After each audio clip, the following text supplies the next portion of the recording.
Salam dostlar, yeni kanalıma xoş gəldiniz. Bugünkü mövzumuz Green Card qeydiyyatı ilə bağlıdır. Green Card qeydiyyatı hər il oktyabrın 3-ü, 4-ü və bəzən 5-i başlayır. Noyabr ayının 7-sinə kimi davam eləyirdi normalda. Amma təbii ki, bu illərdən illərə dəyişir, həftənin günlərinə görə fərqli dəyişir, amma bu gün artıq ayın 5-idir və Green Card qeydiyyatı başlamayıb. Bunun bir neçə səbəbi var. Bunu videonu çəkməyimin əsas səbəblərindən biri də elə budur. Çünki bir neçə dəyişikliklər var. Mənə də gələn mesajlarda, videoların altına yazılan rəylərdə çox adam soruşur ki, bəs nə oldu Green Card qeydiyyatı başlamadı, Trump bunu ləğv elədi, nə oldu? Mən də bu barədə qərar verdim ki, video çəkim və sizə məlumatlandırım. Deməli, Green Card qeydiyyatı hər il oktyabrdan noyabra qədər 1 ay müddətində açıq olurdu və 1 ay müddətində bu günlərin hər hansı bir gün, istənilən gün girib Green Card qeydiyyatından keçə bilirdiniz. Bu normalda oktyabrın əvvəlləri açılırdı. Yəni dediyim kimi 3-ü, 4-ü və ya 5-i açılırdı. O noyabra qədər davam edirdi. Bu açılmadı. Nəyə görə açılmadı? Çünki bir neçə dəyişikliklər var Green Card qeydiyyatı ilə bağlı. Bunun ən başlıca səbəblərindən biri Green Card qeydiyyatının pullu olmasıdır artıq. Trump hakimiyyətə gələndən sonra immiqrasiya ilə bağlı bir çox dəyişikliklər elədi. Bunlardan biri də Green Card qeydiyyatı idi. Green Card qeydiyyatının pullu olması üçün müraciət eləmişdi Trump. Əslində $120 ya $200 yaxın belə bir pul istəyirdi ilk başlarda. Amma bu günün sonunda $1 ilə nəticələndi və hər qeydiyyat başına, yəni hər qeydiyyatdan keçən şəxs $1 pul ödəyəcək. Bunun bir neçə səbəbini açıqlayırlar, nəyə görə pullu olduğunu. Bunlardan ən birincisi saytın və bu immiqrasiyanın xərcləridir, illik rasxodlarıdır və bu rasxodların qarşılıqsız olaraq hər kəs başvurur və qeydiyyatdan keçir. İnternet saytdan istifadə olunur, data centerdən istifadə olunur, databasedən istifadə olunur. Yəni siz başvurarkən müəyyən bir resurslardan istifadə edirsiniz və tamamilə pulsuz istifadə edirsiniz. Amerikan hökuməti də deyir ki, nə görə bunu pulsuz eləməliyik? Bunu pullu eləyək, qoy bu xərcləri heç olmasa bu başvuranlardan çıxardaq. Bunun üçün də $1 ödəniş tələb olunur. Təbii ki, fikirləşə bilərsiniz ki, bu cüzi məbləğ nə təsir eləyəcək, amma ümumi baxanda hər il 30 milyona yaxın insan başvurduğu üçün, yəni bu hal-hazırda $25 milyon yaxın pul yığılmağı gözlənilir. Yəni minimum fikirləşirlər ki, hələ təbii ki, açıq nəticə yoxdur, heç kim başvurmayıb, amma minimum fikirləşirlər ki, 25 milyon adam başvuracaq və hər adam başına da $1 ödənilsə, $25 milyon büdcəyə pul girəcək. Ya təbii ki, böyük bir məbləğ. Burada işləyən işçilərin və dediyim bayaqki digər xərclərin ödənməsinə böyük köməyi olacaq bu məbləğin. Yəni bu ən başlıca səbəbdir. Bundan əlavə fikirləşirlər ki, okey, burada hər adam qeydiyyatdan keçirdi. İstənilən adam 2 dəfə, 3 dəfə qeydiyyatdan keçirdi. Fraud, yəni saxta yolla qeydiyyatdan keçirdilər. Yəni ki, kimsə nəsə hərf səhv eləyir, deyir, qoy təzədən qeydiyyatdan keçir. Bəzi ölkələr üçün də bu məbləğ böyük bir məbləğdir əslində. Yəni aylıq $40-50 işləyən insanlar üçün $1 çox böyük bir məbləğdir. Yəni bir növ bunu elə bir ixtisara salın. Yəni bu bəzi şeyləri ixtisara salmaq üçün belə bir pullu ödənişə keçiblər. Bundan əlavə də bildiyiniz kimi bəzi ölkələrdə İç Azərbaycan qarşı Green Card qeydiyyatından pul alaraq qeydiyyatdan keçirən şirkətlər var idi. Ya da qeydiyyatdan keçirmədən pul almadan qeydiyyatdan keçirdilər və sonradan pul istəyirdilər. Bu şirkətlər də bir növ ələnəcəklər. Çünki artıq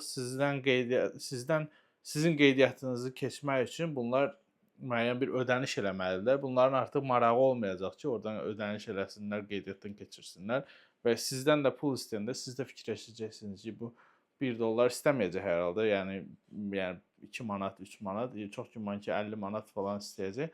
Siz də fikirləşəcəksiniz ki, ora verəcəyimi özüm qeydiyyatdan keçim. Və ya bundan əlavə kimsə yenə deyirəm 2 dəfə qeydiyyatdan keçirdi, 3 dəfə qeydiyyatdan keçirdi, saxta qeydiyyatlar keçirdi. Bunlar çox güman ki, ələnəcək, bunlar artıq olmayacaq və ya kimsə kimdənsə xahiş eləyirdi ki, mənim yerimə qeydiyyatdan keçir. Heç məlumatı olan, olmayan insanlar qeydiyyatdan keçmək istəyirdi. Yəni bir növ pullu olmağı bir şəkildə Amerikaya həqiqətən ciddi şəkildə gəlmək istəyənlər üçün yaxşı bir xəbərdir. Amma belə uçsam gedərəm, udmasam, bəzi uçsam bəlkə gedərəm, bəlkə getmərəm, nə bilim, yəni çox ciddi fikirləşməyən insanlar üçün isə yəni bir növ pis xəbərdir əslində. Çünki baş vurmamaq arasında qalacaqlar çox güman ki. İkincisi də ki, çox saxtakarlıq var idi. Biraz bu işlə belə deyək də artıq 8 ildir Green Cardla, Green Card qeydiyyatı ilə, bunlarla belə iç-içə olduğum üçün çox saxtakarlıq bilirdim. Yəni eşidirdim, görürdüm. Bunların ələnəcəyini fikirləşirəm. Yəni çox güman ki, ələnəcək. Yaxşı bir xəbərdir ən azından. $1 yəni Amerikada yaşayan insan üçün böyük bir məbləğ deyil. Məncə Azərbaycan üçün də böyük bir məbləğ deyil, amma bəzi ölkələr üçün böyük məbləğdir və bu bir növ yaxşı xəbərdir. Bizim üçün də yaxşı xəbərdir. Çünki 2 manat çox güman ki, hər kəsin cibində olan bir puldur qeydiyyat üçün, ciddi qeydiyyatdan keçmək istəyənlər üçün. Bundan əlavə bu xəbərə görə çox güman ki, veb-saytda ya dəyişikliklər eləyirlər, ya tam olaraq rəsmi heç bir yerdə açıqlama yoxdur. Daha doğrusu rəsmi açıqlama var, oktyabrın 16-sı qeydiyyat başlayır deyə.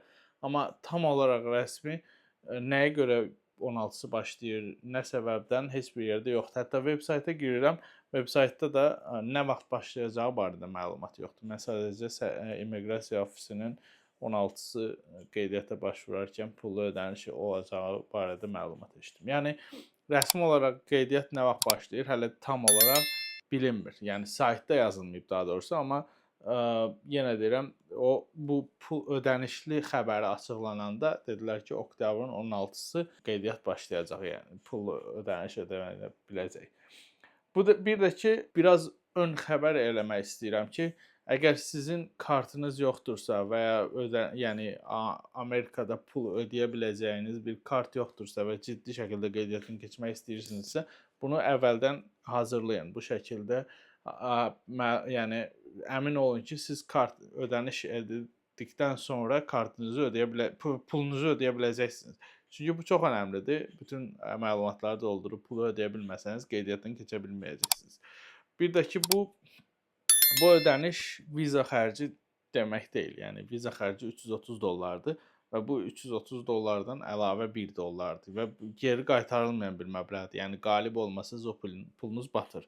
Qalib olsanız da batır, yəni bir şəkildə, amma qalib olsanız artıq yəni $1-ın önəmi yoxdur təbii ki.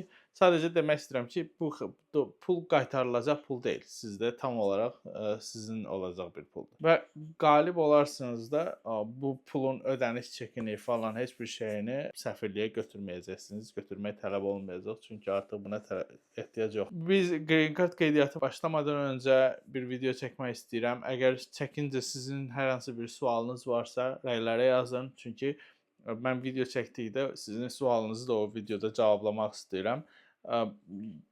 Buna görə digər videonu hazırlayana kimi bu videoda qeyd edeyim ki, son 6 ay ərzində şəkil çəkib hazır qoyun. Telefonla çəkin, ya nə ilə istəyirsiniz, arxa fon ağ rəngdə. 6 ay son 6 ayda, yəni son gündə də çəksəniz olar, şəkil hazırlayıb qoyun ki, qeydiyyatdan keçər zaman sizin üçün əlinizin altında şəkil olsun. Və bunu da WhatsApp-la və ya digər şəklin ölçüsünü azaldan proqramlardan istifadə eləməyərək kompüterinizə atın ki, yəni e-maillə atsanız daha yaxşı olar. Şəklin keyfiyyəti ölməsin. Çünki şəklin keyfiyyəti ölsə, sayt avtomatik olaraq şəkli qəbul eləməyəcək. Belə, əgər sualınız varsa rəylərə yazın, maksimum dərəcədə cavablamağa çalışacağam. Daha doğrusu hamısını cavablayacağam. Çünki kanal təzədir və çox abunəçim yoxdur hal-hazırda, amma kanala abunə olsanız, videonu bəyənsəniz, məni çox sevindirərsiniz və daha da gözəl videolar çəkəcəm. Sağ olun, özünüzə yaxşı baxın.